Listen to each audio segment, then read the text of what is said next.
Eu quero então compartilhar uma palavra com você que está aqui em Efésios capítulo de número 4, versículo de número, nós vamos falar hoje sobre algo 4:25, Efésios capítulo 4, versículo de número 25, eu quero falar com você sobre algo muito importante, que por vezes é um tropeço na nossa vida, que se chama a mentira.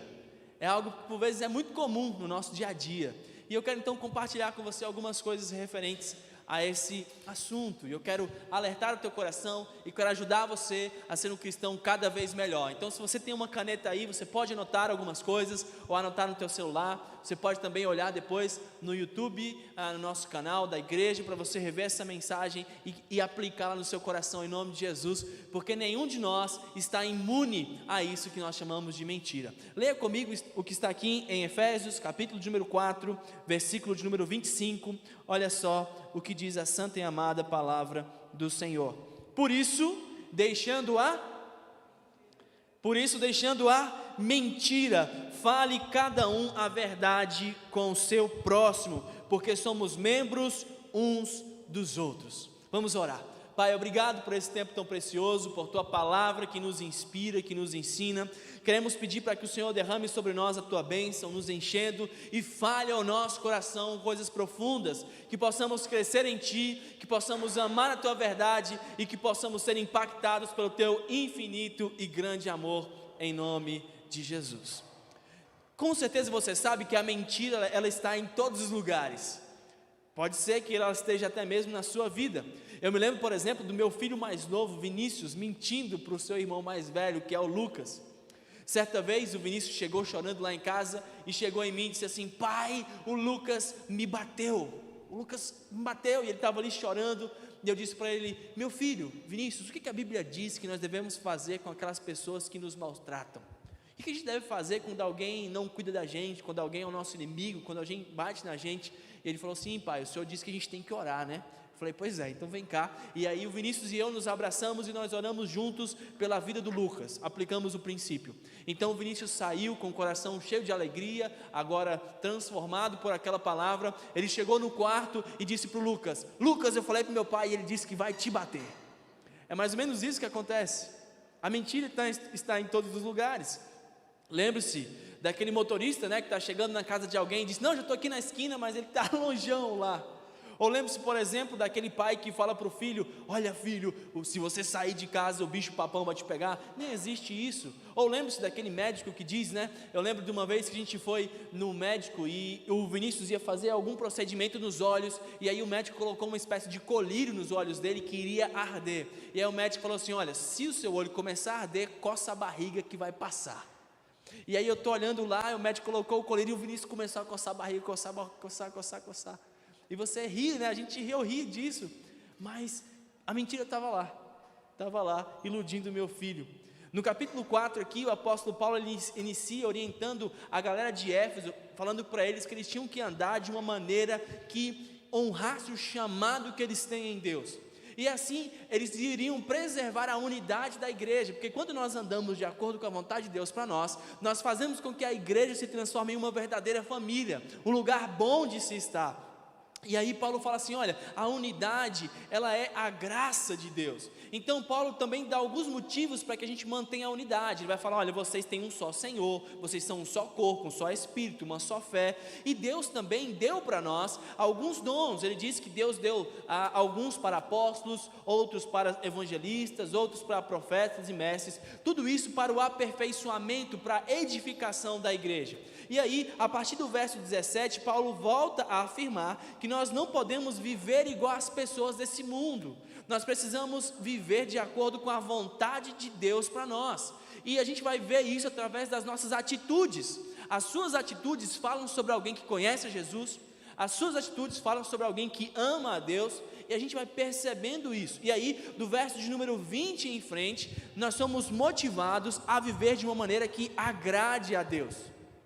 E aí, do verso 25, que é o que nós chegamos aqui, do verso 25 em diante, Paulo ele vai aplicar tudo isso na prática. Paulo está falando: a gente tem que andar de acordo com a vontade de Deus, a gente tem que viver em comunhão, em unidade, isso é a graça de Deus, Deus nos deu os dons para isso, E agora ele vai dizer então, para andar de acordo com a vontade de Deus, a gente precisa ir aplicar na prática. Como é que a gente faz para andar de acordo com o povo de Deus? Como é que a gente faz para viver de acordo com a vontade do Senhor para nós? Como é que a gente faz para honrar o nosso chamado? Como é que a gente vê isso na prática? E aí Paulo, a partir do versículo número 5, ele fala sobre 5 pecados que não podem estar presentes na igreja. E o primeiro pecado que Paulo menciona aqui se chama a mentira. E eu quero então, a partir desse texto, conversar um pouco com você sobre o pecado que muitas vezes faz parte da nossa caminhada, nem que seja de brincadeirinha. Amém? Não é verdade? Nem que seja de brincadeirinha, mas às vezes ele faz parte. Nós então vamos aprender algumas coisas. Primeiro, você vai aprender que a mentira deve ser abandonada. E segundo, você vai aprender que a mentira deve ser combatida. Amém? Primeiro, a mentira tem que ser abandonada. Segundo, a mentira tem que ser combatida. Primeiro ponto aqui então, é que a mentira ela deve ser abandonada nas nossas vidas. Hernando Dias Lopes ele afirma o seguinte: a mentira abrange toda espécie de trapaça. Olha só como isso alarga as fronteiras daquilo que nós consideramos como mentira. Ele afirma ainda que quando nós falamos a verdade, Deus está trabalhando em nós, mas quando falamos a mentira, o diabo está trabalhando através de nós. E eu quero então compartilhar com você alguns motivos pelos quais a mentira deve ser completamente abandonada da sua vida. O primeiro motivo pelo qual ela deve ser abandonada é porque a mentira ela é pecado. Amém? Simples assim. O verso que nós acabamos de ler aqui, ele diz assim, olha, por isso, deixando a mentira. O que Paulo está ensinando para a gente aqui, é que se nós quisermos viver uma vida de acordo com a vontade de Deus, nós precisamos abandonar a mentira, porque ela é pecado. Em Êxodo, por exemplo, 20:16, a palavra de Deus nos diz, não dirás falso testemunho contra o teu próximo.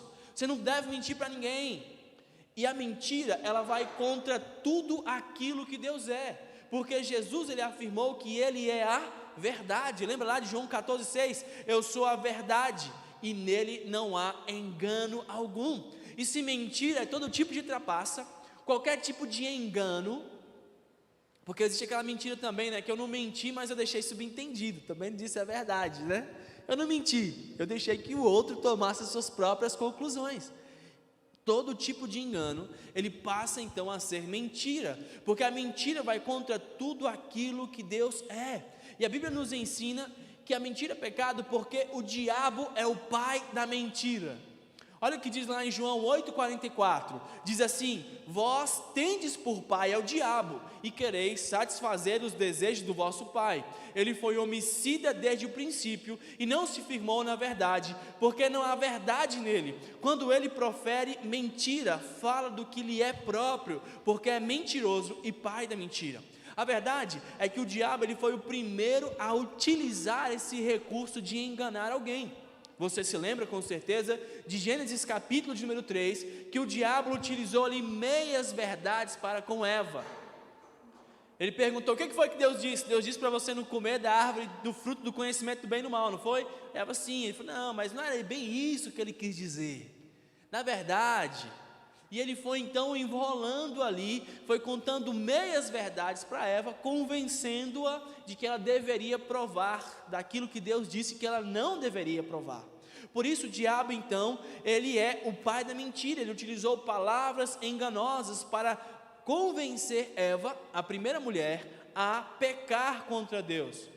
E aí quando você mente, irmão, você está contra o Senhor, e você está de acordo com a vontade de Satanás. Às vezes pense nisso, falar a verdade é ser usado por Deus, mas mentir é ser um instrumento de Satanás na vida de outra pessoa, e esse é um desafio para nós. Quando pensamos nesses âmbitos, nesse ponto, isso muda a nossa perspectiva sobre aquelas mentirias de estimação que nós temos. Mentira é pecado.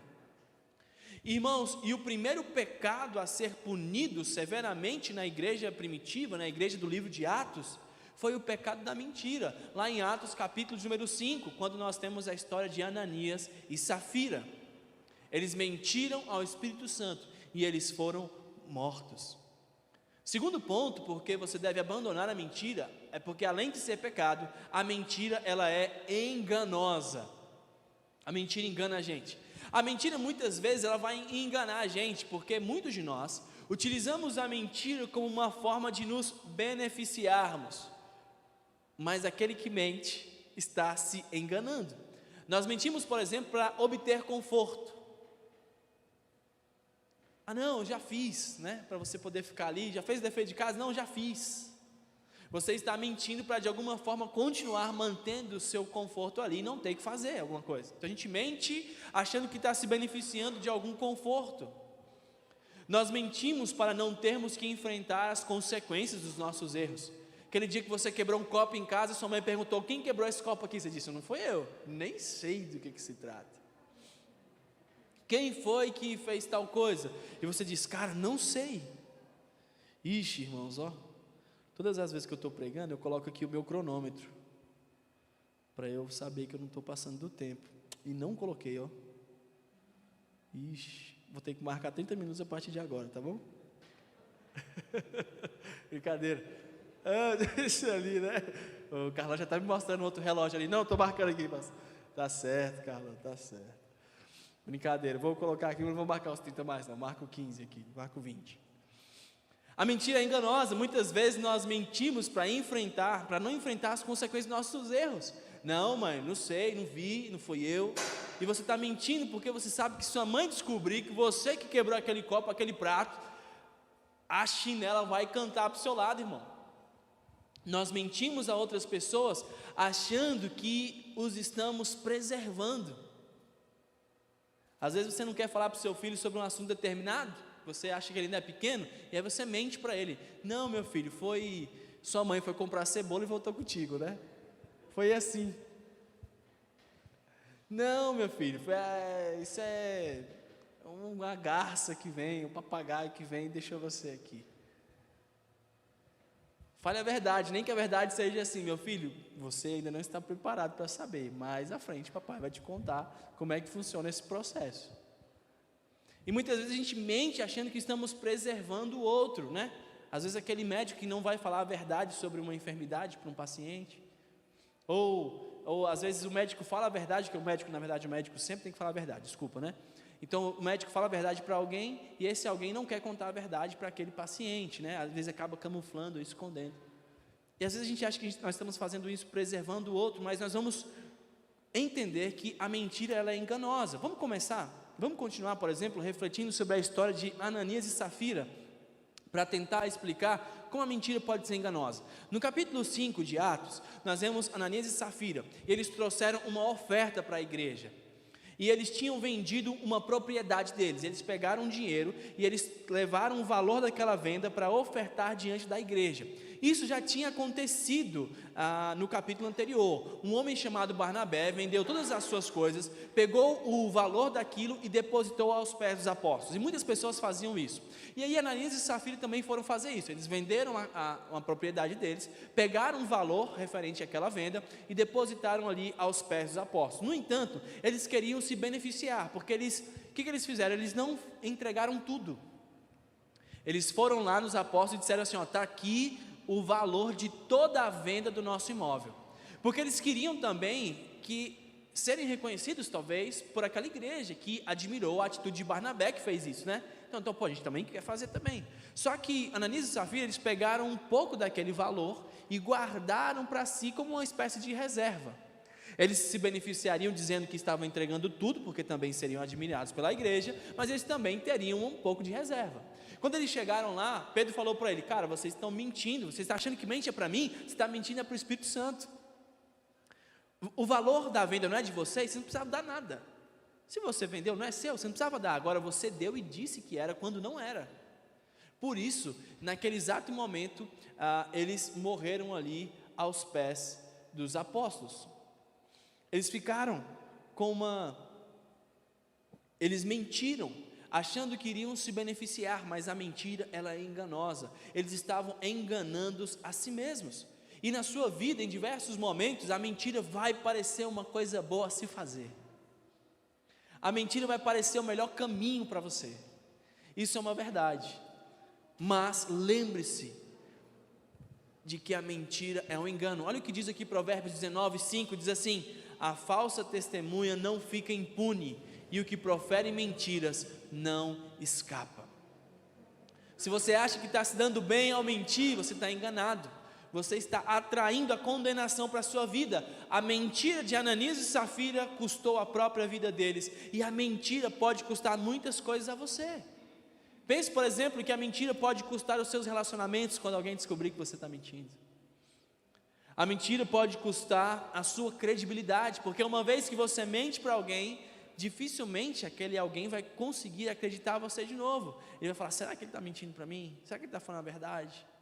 Por isso a mentira vai custar algumas coisas para você. A mentira vai custar, por exemplo, e principalmente a tua comunhão com Deus. Uma vez que a mentira é pecado, quando você mente, você destrói a sua comunhão com Deus.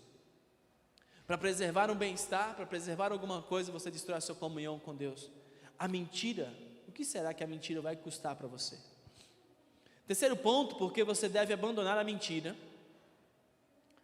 é porque a mentira, ela leva à perdição, amém? Olha só, você pode ler comigo aí, Apocalipse 21, 8, olha só o que diz: mas os covardes, os traidores, os que cometem pecados nojentos, os assassinos, os imorais, os que praticam a feitiçaria, os que adoram ídolos e todos os mentirosos, o lugar dessas pessoas é o lago onde queimam o fogo e o enxofre, que é a segunda morte. Olha só o que Apocalipse diz no versículo, capítulo 22, versículo de número 15, diz assim: mas fora ficam os cães, os feiticeiros, os impuros, os assassinos, os idólatras e todo aquele que ama a prática da mentira. Irmãos, aqueles que amam a prática da mentira e que fazem da mentira o centro de suas vidas, que fazem da mentira uma forma de sobrevivência, essas pessoas não herdarão o reino dos céus. A mentira não pode ser aquilo que te move. Você não pode construir a sua vida sobre a mentira, enganando, destruindo. Por isso nós temos que tomar cuidado com isso, que muitas vezes está ali presente na nossa vida. A custo de que nós estamos desenvolvendo uma vida de mentiras para nós mesmos. Por isso eu quero motivar você em nome de Jesus. Lembre-se que a mentira, ela é primeiro pecado. Lembre-se que a mentira, ela é enganosa, porque você acha que está se beneficiando quando você está prejudicando a si mesmo. E segundo, a mentira leva à perdição, porque ela traz consequências terríveis. Ela afasta você de Deus e afasta você da vida eterna. Por isso, o primeiro ponto que nós entendemos aqui em Efésios capítulo 4, versículo de número 25, o apóstolo Paulo diz: por isso, deixando a mentira, deixe a mentira em nome de Jesus. Amém? Segunda coisa que a gente vai aprender aqui hoje é só 2 tópicos, né? Segunda coisa é que a mentira, ela deve ser combatida, amém? Não basta apenas deixar, é necessário combater. E eu quero chamar você hoje para combater esse combate comigo sobre a mentira na sua vida e ao seu redor. Na segunda parte do versículo aqui que a gente leu, Paulo ele vai dizer assim: deixando a mentira, fale cada um a verdade, amém? Paulo nos diz que o remédio para a mentira é a gente falar a verdade. É simples. A Bíblia nos ensina que a mentira, ela vem do nosso coração, irmãos. Marcos 7, 21 a 23 diz assim, olha só: porque é de dentro do coração que vem os maus pensamentos, que vem a imoralidade sexual, os roubos, os crimes de morte. Versículo 22 diz: os adultérios, a avareza, a maldade, as mentiras, as imoralidades, a inveja, a calúnia, o orgulho e o falar e agir sem pensar nas consequências. Tudo isso vem de dentro e faz com que as pessoas fiquem impuras. O que Jesus está dizendo aqui para a gente é que a mentira, ela brota do nosso coração cheio de pecado. Quando a Bíblia nos ensina que todos são pecadores, a Bíblia fala que nós temos uma velha natureza. Essa natureza é essa inclinação que você sente para pecar. Quando a gente está aqui, você sabe que algumas coisas são pecado, sabe? Você sabe, por exemplo, que existe uma ira pecaminosa, você sabe que a mentira é pecado, pornografia é pecado, você sabe que muitas coisas são pecado, você sabe do que é, mas muitas vezes você sente vontade de realizar aquelas coisas que são pecado, não sente? Ou é só eu? Acho que os irmãos aqui da igreja não, né? Mas sente, o pecado está lá e é a nossa velha natureza, é aquela natureza pecaminosa que está sempre atraída por aquilo que não deve ser feito. E aí, o que Jesus está dizendo para nós é que esses desejos, eles brotam do nosso coração, porque o nosso coração está contaminado, o nosso coração, ele está constantemente em pecado, ele é dominado pelo pecado.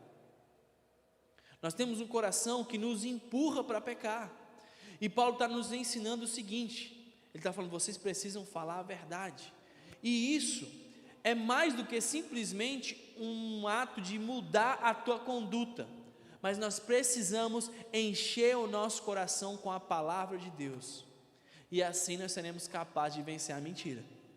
Estava conversando com alguém hoje e eu falei sobre três coisas muito importantes para você vencer esses desejos de pecado no seu coração. A primeira delas é encher o teu coração com a palavra de Deus, porque sempre que você for pecar, o Espírito Santo ele vai trazer à sua mente aquela palavra ali, ó, sabe? Quando você for irar-se com alguém e você for vingar-se daquela pessoa, você vai lembrar de Tiago, que diz que a ira do homem não produz a justiça de Deus.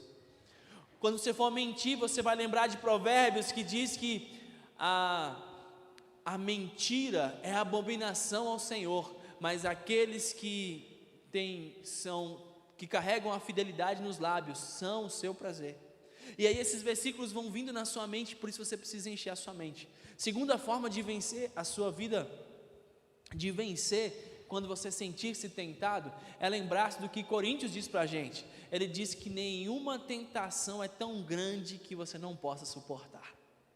Então quando você sentir-se tentado diante de alguma coisa, quando você sentir-se tentado a xingar alguém no trânsito porque alguma coisa aconteceu, você vai lembrar-se que nenhuma tentação é tão grande e que o Senhor é fiel para capacitar você a vencer aquela tentação. Então você não precisa dizer, foi maior, mais forte do que eu. Não, nenhuma tentação é tão forte que você não possa suportar. Terceiro ponto para vencer uma antiga natureza, vencer a vontade, a tentação, é o que nós chamamos de amputação radical. Quando o Evangelho diz para a gente que se o teu olho direito te faz pecar, o que você tem que fazer com ele? Se o teu olho direito te faz pecar, arranca e joga fora. Se o teu braço direito te faz pecar, é claro que você não vai arrancar o braço nem arrancar o olho. A ideia é que você vai fugir daquelas coisas que tentam você.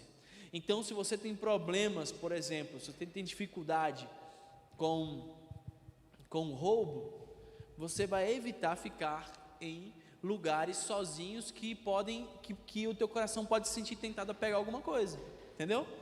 Imagine que você tenha dificuldade com, sei lá, pornografia. Acho que hoje não tem mais isso, mas muito antigamente nós tínhamos as bancas de revistas, né? Que tinham diversas revistas ali pornográficas, ficava ali exposto. Então às vezes você tem problema com pornografia, você vai passar em frente daquela banca, você vai se sentir tentado, então você arranca aquilo, você muda o seu caminho, você não passa lá na frente. Se você tem problema, por exemplo, com a bebida alcoólica, tem dificuldade de manter-se sóbrio, então você não vai mais frequentar ambientes que podem fazer com que você passe dos limites. Você precisa identificar e fazer a amputação radical, arrancar o teu olho direito, ou aquela pedra de tropeço te faz pecar. O que Paulo está falando aqui é dizendo, olha, você precisa, aplicar na sua vida para vencer a mentira, é colocar a verdade dentro do teu coração. Você precisa ter a verdade. Perceba, às vezes não é a mentira que é um pecado que você tem, é uma outra dificuldade, é um outro vacilo que você está dando. O que você vai fazer? Vai decorar os versículos que te ensinam, vai decorar os versículos que falam sobre aquela área difícil da sua vida. E Paulo está falando, então você precisa falar a verdade, fale da palavra de Deus, fale a verdade e não minta. A palavra de Deus, ela precisa ocupar nossa mente e o nosso coração. E todas as vezes que você pensar em mentir, a palavra de Deus ela vai brotar no seu coração, e você vai se lembrar dela, porque o Espírito Santo vai te ajudar a vencer a tentação. João 9,32 diz: e vocês conhecerão a verdade, e a verdade vos libertará. Jesus é essa verdade. Um coração que está entregue à palavra de Deus, ele muda a si mesmo, e não apenas o que é dito sobre si mesmo. Irmãos, quando nós enchemos o nosso coração com a palavra de Deus, o nosso coração ele é transformado e as mudanças acontecem. Amém? Precisa começar a nos encher com a palavra de Deus.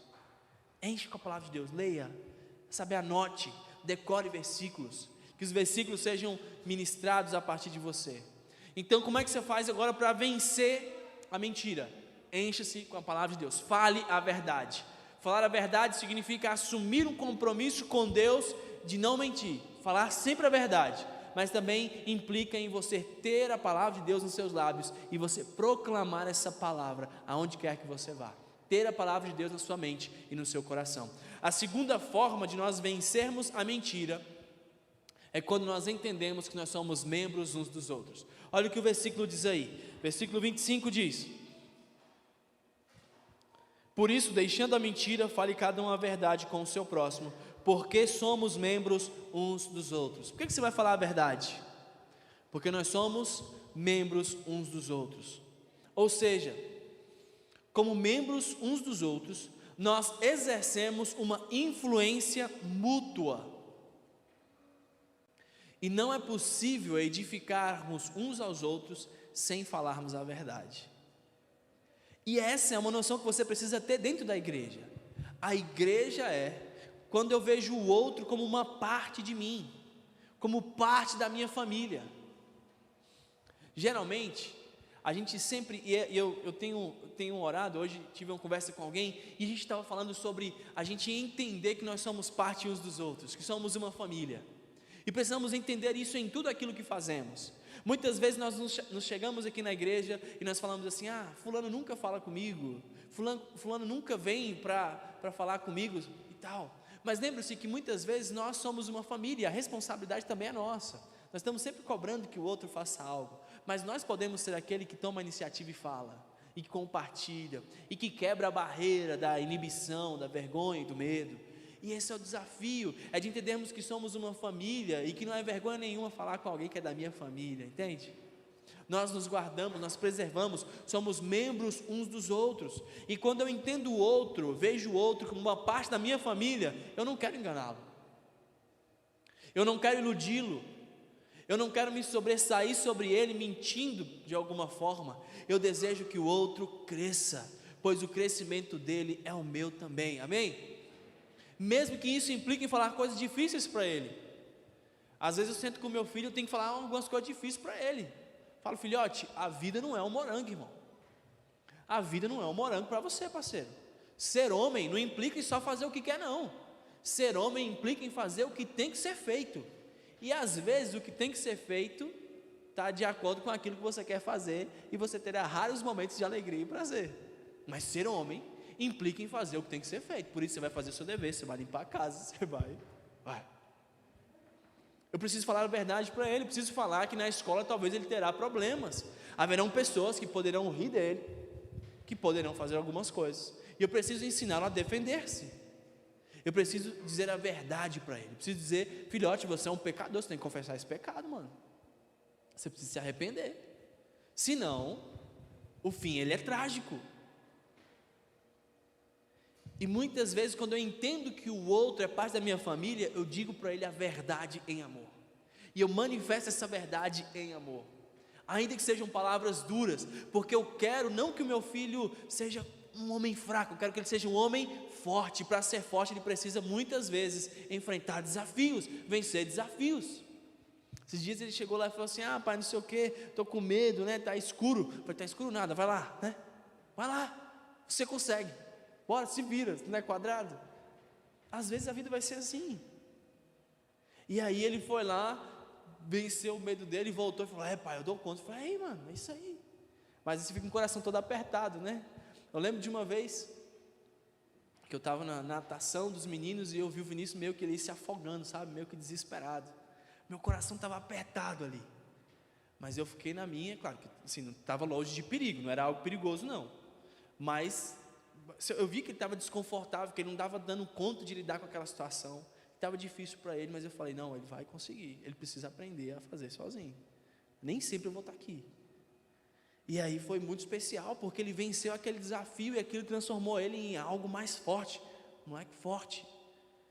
E aí a gente tomou algumas providências, porque às vezes é necessário, quando eu entendo que o outro faz parte de mim, eu quero que ele seja forte. E para ser forte eu preciso falar para ele muitas vezes a verdade. Outro dia o Vinícius chegou para mim e falou, pai, eu queria que você falasse com um professor sobre isso, isso e isso. Porque eu não quero mais ficar na turma dos pequenininhos, eu quero ficar na turma dos maiores. Eu falei, não mano, quem vai falar com ele é você, né? Você que quer. Você vai falar com ele. Pai, mas eu não consigo. Consegue, treina aqui comigo. E aí ele foi lá falar com o professor disse não. Ele voltou todo murcho, né? Voltou todo chateado, triste. Poxa pai, é o professor. Eu falei, mano, você não falou com ele? Você vai falar com ele, você vai falar com ele de novo.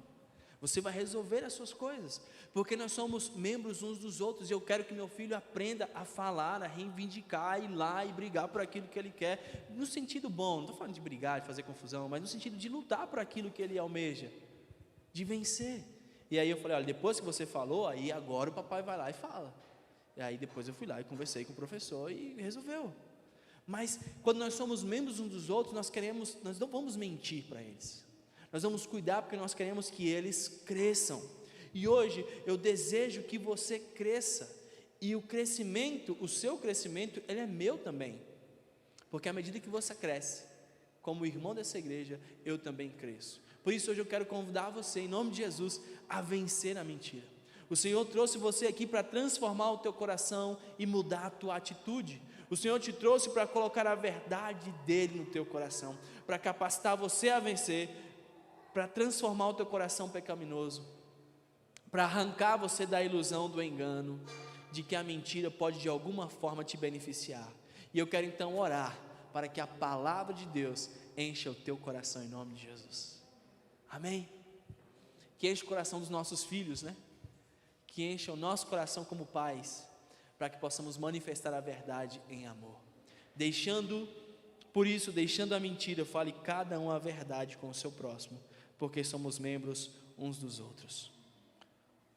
Uma das principais coisas do nosso crescimento espiritual, principalmente dentro do ambiente do RD, se chama honestidade.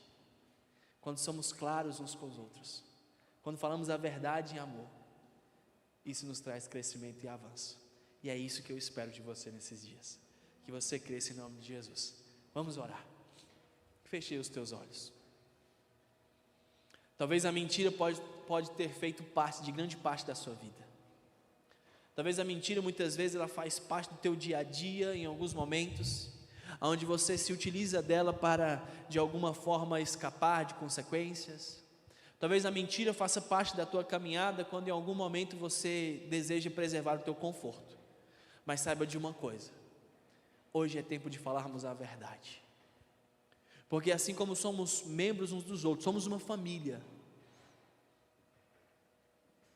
Falar a verdade implica em dar ao outro a oportunidade de manifestar amor e graça. Nós, como filhos, temos a oportunidade de falar a verdade para os nossos pais sobre as nossas dificuldades. E termos pais que vão nos ajudar e nos orientar. Como pais, temos a oportunidade de falar a verdade para os nossos filhos, para que eles possam crescer na presença de Deus. Como família, como igreja, temos a oportunidade de falar a verdade uns para os outros. E não podemos permitir que a mentira seja algo que está na vida daqueles que conhecem Jesus. Quero convidar você agora, se existe algo na sua vida no qual você tem camuflado, mentido, em nome de Jesus, confesse o seu pecado. E é tempo de um novo momento na sua caminhada cristã, um momento onde a verdade vai se estabelecer. Não minta. Fale a verdade, prepare o outro com carinho para ouvir às vezes a sua verdade. Mas fale a verdade. Primeiro porque o maior problema do pecado é porque ele nos afasta de Deus. Nós não queremos. A maior consequência da mentira é que ela me afasta de Deus. E longe de Jesus, nada podemos fazer, nada podemos realizar. Não há alegria, não há esperança, não há vida, porque Cristo é o mais importante para cada um de nós. Pai, obrigado por tua palavra. Ajuda-nos a crescer, a avançar e a caminhar para a honra e a glória do teu santo nome. É que nós oramos. Amém e amém. Glória a Deus.